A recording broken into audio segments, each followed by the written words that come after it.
Hello friends, Joe சமையலில் இன்றைக்கி ஒரு சூப்பரான மஷ்ரூம் சோயா தம் பிரியாணி எப்படி பண்ணலான்னு பார்க்கலாம். ரொம்ப சூப்பராக உதிரி உதிரியாக அப்படியே ஒரு தம் பிரியாணி. இதுக்கு வந்து நான் கொஞ்சம் மஷ்ரூம் அப்புறம் சோயா அது வந்து நல்லா லைட்டாக கொஞ்சம் குக் பண்ணிவிட்டு வெந்நீரில் போட்டுட்டு அப்புறம் அந்த தண்ணியெல்லாம் புழிஞ்சு எடுத்து வச்சுக்கிட்டேன். மஷ்ரூம் வந்து நான் வந்து நல்லா முழுசாக தான் போட்டிருக்கேன். கொஞ்சம் சின்ன சின்ன மஷ்ரூமாக இருந்துச்சு.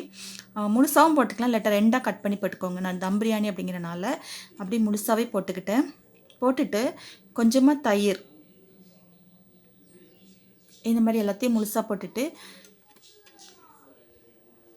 கொஞ்சம் தயிர் விட்டு அதை பரட்டிக்கிட்டேன். கூடவே 1 டீஸ்பூன் அளவுக்கு வத்தல் தூள், அப்புறம் இதுக்கு தேவையான அளவு உப்பு கொஞ்சம் அதிகமாகவே போட்டுக்கலாம். ஏன்னா தம் பிரியாணி பண்ணும்போது மசாலாலாம் அடியில் அப்படி வச்சுடுவோம். அப்புறம் ஒரு பாதி லெமன் ஜூஸ். இது வந்து 200 கிராம் மஷ்ரூம், அதையும் சேர்த்துக்கோங்க.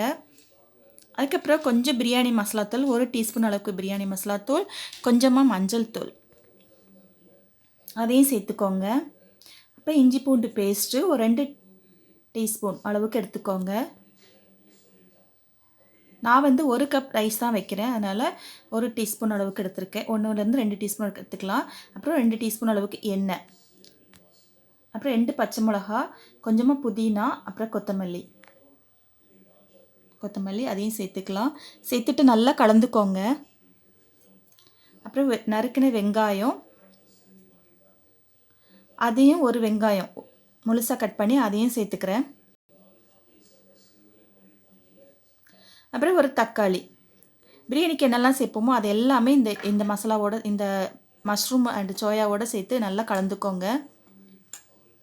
நம்ம வந்து இது வெஜிடபிள் அப்படிங்கிறனால இதை ரொம்ப ஊற வைக்க தேவையில்லை. சும்மா ஒரு 10-15 நிமிஷம் ஊற வச்சா போதும். சிக்கன் மட்டன் அப்படின்னா ரொம்ப நேரம் ஊற வைக்கணும். இப்போ வந்து ஒரு கடாயில் நல்லா தண்ணி விட்டு நல்லா ஹீட் பண்ணிக்கோங்க. தண்ணி நல்லா கொதிக்கணும். கொதிக்கும்போது ஒரு பட்டை, 2 ஏலக்காய், கிராம்பு, அப்புறம் அன்னாச்சிப்பூ, அப்புறம் புதினா, அந்த இலை, பிரிஞ்சி இலை அதெல்லாம் சேர்த்து நல்லா கொதிக்கட்டும்.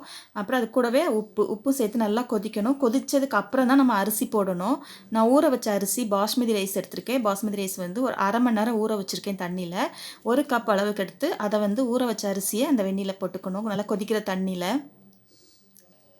இப்போ வந்து ஒரு 50% வந்து அரிசி குக் ஆகிடுச்சு. அரிசி வந்து ஊற வச்சுருக்கணும். ஊற வச்சுட்டு நல்லா கொதிக்கிற தண்ணியில் தான் அரிசியை போடணும். இப்போ வந்து ஒரு பாட் எடுத்துக்கோங்க. நான் வந்து நான்ஸ்டிக் எடுத்திருக்கேன், நீங்கள் எதுனாலும் எடுத்துக்கோங்க. இப்போ நம்ம ஊற வச்ச அந்த மஷ்ரூம் சோயா அந்த மிக்சரை வந்து அடியில் போட்டுக்கோங்க. மசாலாவோட சேர்த்து போட்டுக்கோங்க.